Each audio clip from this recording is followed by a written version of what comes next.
আসসালামু আলাইকুম। Hello guys, কেমন আছেন সবাই? আশা করি ভালো আছেন। আবারও চলে আসলাম নতুন একটা রেসিপি নিয়ে। দেখতে পাচ্ছেন আমি দুটো ডিম ফেটাইয়ে নিয়েছি, তারপর পেঁয়াজ মরিচ দিয়েছি, বাদবাকি মশলা দিয়েছি, দিয়ে একটু মেখে নেব। নিয়ে তারপরে চাউলের গুঁড়াটা অ্যাড করব। এখানে চাউলের গুঁড়াটা দেওয়ার আগে আমি সুন্দর করে পেঁয়াজ মরিচের সাথে ডিমটা মিশিয়ে নেব আর কি।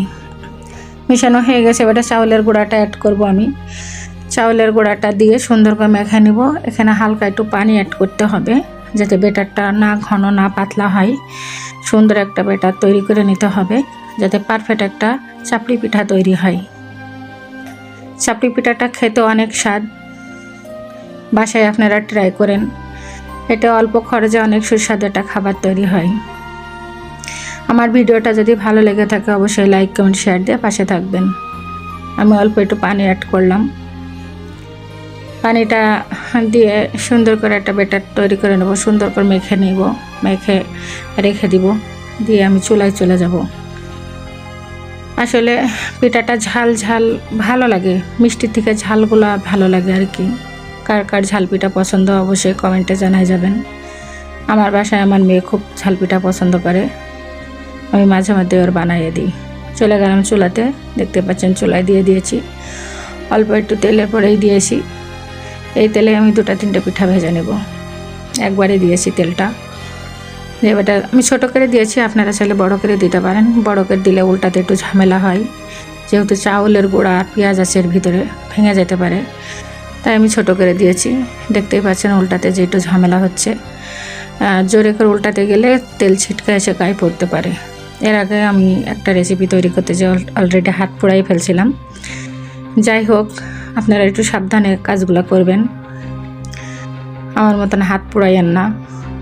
এপিট ওপিট সুন্দর করে বাদামি কালার আসা পর্যন্ত আমি ভেজে নেব। ভেজে আপনারা এটা সস দিয়েও খেতে পারবেন, বাসায় মেয়োনিজ তৈরি করেও খেতে পারবেন, এমনিও খেতে পারবেন, কোনো ব্যাপার না। যাই হোক, এই যে হয়ে গেল। এইভাবেই আপনারা ভেজে খাবেন। আমার ভিডিওটা কেমন লাগলো অবশ্যই কমেন্টে জানাই যাবেন। আর এই ভিডিওটা আমি ইউটিউব চ্যানেলে ছাড়বো। যারা ইউটিউবে দেখবেন তারা অবশ্যই আমার ইউটিউব চ্যানেলটা সাবস্ক্রাইব করে রাখবেন, যাতে নতুন নতুন ভিডিও ছাড়ার সাথে সাথে আপনারা পেয়ে যান। নতুন নতুন রেসিপি নিয়ে নীলাজ কিচেন আপনাদের মাঝে হাজির হবে বারবার, যদি আপনাদের ভালোবাসা নীলাজ কিচেনের সাথে থাকে। জানি না আমার ভিডিওটা আপনাদের কাছে কেমন লাগবে, আমার রেসিপিগুলো কেমন লাগবে। কমেন্টে জানাইলে নতুন নতুন রেসিপি বানানোর আগ্রহটা বেড়ে যাবে আর কি। এটাই, যদি ভালো লাগে অবশ্যই কমেন্ট করে জানাই যান যে ভালো লেগেছে। নতুন নতুন ভিডিও আপনারা কমেন্টে লিখবেন, নতুন নতুন ভিডিও আপনারা নিতে চান নাকি, পেতে চান নাকি, তাহলে আমার ভিডিও করার আগ্রহটা বেড়ে যাবে।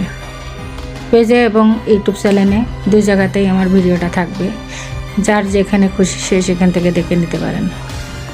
বেশিরভাগ ভিডিও আমি শর্ট ভিডিওগুলো পেজে ছাড়ি, বড় লং ভিডিও ছাড়া যায় না, তবে এটা ছাড়বো। দেখি ফেসবুক নেয় নাকি লং ভিডিও, আর না নিলে ইউটিউব চ্যানেল। যারা যারা ইউটিউব চ্যানেলে সাবস্ক্রাইব করে রেখেছেন তারা তারা পাবেন। দেখতে পাচ্ছেন আমার পিঠার ফাইনাল লুক,